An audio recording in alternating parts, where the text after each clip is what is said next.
एक गांव में एक बूढ़ी औरत रहती थी। वो किसी से कोई बात नहीं करती थी।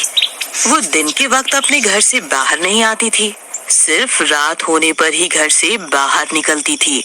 उसके पास एक भैंस भी थी। वो दिन भर भूख के मारे तड़पती रहती थी। लेकिन वो बूढ़ी औरत उसे चारा डालने भी बाहर नहीं आती थी और फिर रात होने पर अपनी भैंस को चारा डाला करती थी।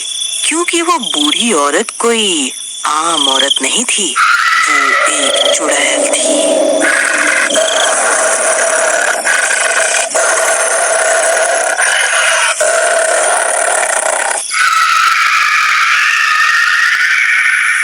जो सब गांव वालों से छुप छुप कर बाहर रह रही होती है। फिर एक दिन उसकी भैंस भूख से तड़प रही होती है।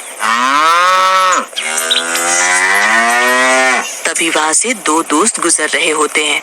वो उस भैंस को भूख से तड़पता देखकर रुक जाते हैं। अरे मूसा भाई, लगता है ये बुढ़िया सठिया गई है। इसकी भैंस रोज भूख के मारे तड़पती रहती है और ये फिर भी घर से बाहर नहीं निकलती। भाई तुम्हें पता है, इस बुढ़िया के पास बहुत सारा पैसा है। तुमने इसके सोने के कंगन देखे हैं भाई? कितने मोटे मोटे हैं। ज्यादा खुश मत हो मूसा भाई, वो बुढ़िया मरने के बाद तुम्हें वो कंगन नहीं देकर जाने वाली। अरे भाई, मैं तो कहता हूँ हम रात होने पर इसके घर में घुस जाते हैं। वैसे भी ये अकेली ही रहती है, ये हमारा कुछ बिगाड़ नहीं पाएगी। इसके हाथ पैर बांधकर इसकी सारी धन दौलत पर हाथ साफ कर देंगे। भाई तुम्हारी तरकीब तो सही लगती है। ठीक है, फिर शुभ काम में देरी कैसी, आज रात ही इस काम को अंजाम दे देंगे। फिर वो दोनों अपने अपने घर चले जाते हैं। अजी आ गए मटर गश्ती करके, कोई काम धाम भी कर लिया करो, पूरा दिन इधर उधर घूमते रहते हो। अरे यार, घर आते ही इसकी चिक चिक चालू हो जाती है। अरे प्रीतम, आज रात को मैं किसी जरूरी काम से जा रहा हूँ, बस उसके बाद हमें पैसों की कभी कोई तंगी नहीं रहेगी। अजी आप तो बस खुली आंखों से सपने ही देखते रहो, आपके बस की कुछ ना है। हाँ। फिर इतना बोलकर मीना वहाँ से चली जाती है। बस बहुत बेइज्जती करवा ली, मूर्ख औरत, तुझे तो मैं अमीर बन के दिखाऊंगा। फिर रात होने पर मूसा शिवम को अपने साथ लेकर उस बुढ़िया के घर के बाहर पहुँच जाता है। मूसा भाई, मुझे तो डर लग रहा है, कुछ गड़बड़ तो नहीं होगी ना? अरे तू घबरा मत, अगर पकड़े भी गए तो ये बुढ़िया हमारा कुछ बिगाड़ नहीं पाएगी। तभी वो बुढ़िया रात के अंधेरे में अपने घर से बाहर निकलती है और अपनी भैंस को चारा डालने लगती है और वापस अपने घर के अंदर चली जाती है। शिवम भाई देखो, वो बुढ़िया अपने घर का दरवाजा बंद करना भूल गई है। यही सही मौका है, चलो मेरे पीछे पीछे आओ। फिर वो दोनों दबे पांव उस बुढ़िया के घर के अंदर घुस जाते हैं। उसके घर के अंदर बहुत अंधेरा होता है। फिर वो दोनों इधर उधर कीमती चीजों की तलाश करने लगते हैं। उन्हें जो भी कीमती चीजें मिलती हैं, वो उन्हें एक थैले में भरने लगते हैं। मूसा भाई चलो, मुझे लगता है हमने खूब सारी चीजें इकट्ठी कर ली हैं। अब यहाँ से निकलते हैं, यही सही रहेगा। अरे बेवकूफ, हम जिस चीज के लिए यहाँ आए थे वो चीज अभी हमारे हाथ नहीं लगी। भाई कहीं तुम उस बुढ़िया के सोने के कंगनों की बात तो नहीं कर रहे? चलो, वो बुढ़िया सो रही होगी, हम चुपके से उसके कंगन निकाल लेंगे। फिर वह दोनों उस बुढ़िया के कमरे के अंदर घुस जाते हैं। वो बुढ़िया चारपाई पर सो रही होती है। फिर वो दोनों उसके कंगन उसके हाथ से निकाल लेते हैं। तभी उस बुढ़िया की नींद खुल जाती है। अरे अरे अरे, क्या तुम दोनों कौन हो? तुम अंदर कैसे आ गए? हाँ?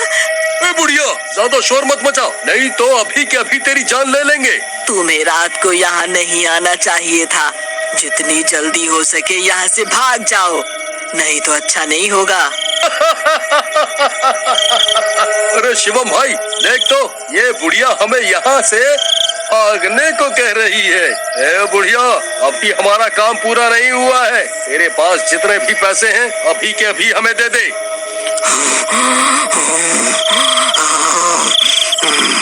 मूसा भाई, मुझे तो कुछ ठीक नहीं लग रहा। ये बुढ़िया ऐसे गुर्रा क्यों रही है? भाई मुझे डर लग रहा है। भागो यहाँ से, अभी भाग जाओ।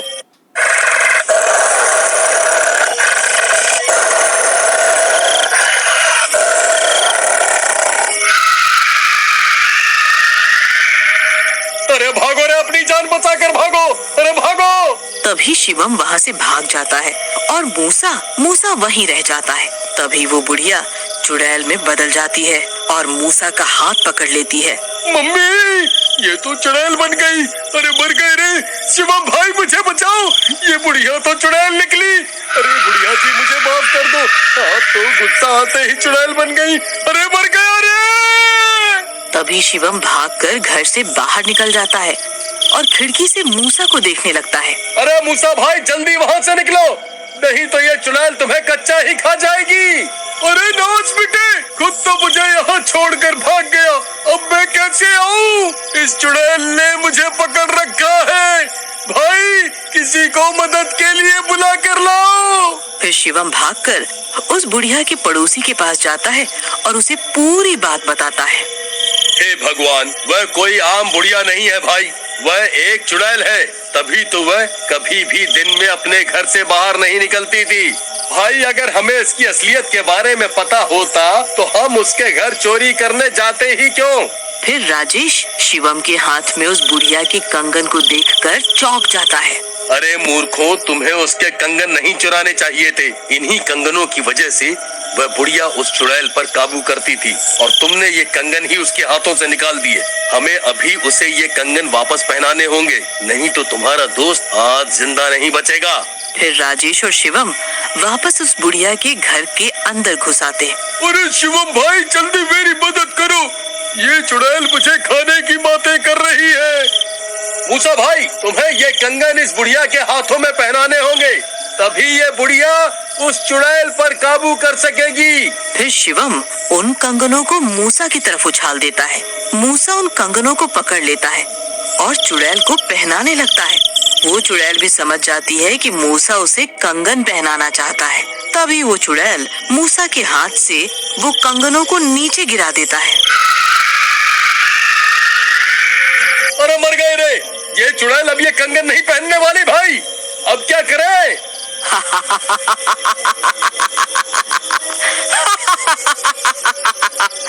मुझे ये कंगन नहीं चाहिए। मुझे तू चाहिए मुझे। अरे भागो रे भागो, अब ये चुड़ैल किसी को जिंदा नहीं छोड़ेगी। अरे मर गया रे। अरे डरपोक कहाँ भाग रहा है, अब क्या करूं?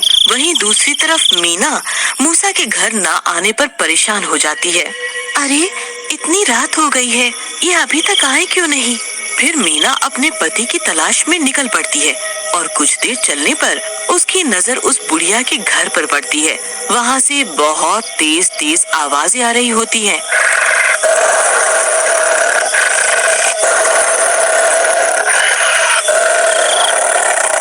फिर वो भी उस घर के अंदर घुस जाती है। हाँ, हे भगवान, ये क्या चीज है?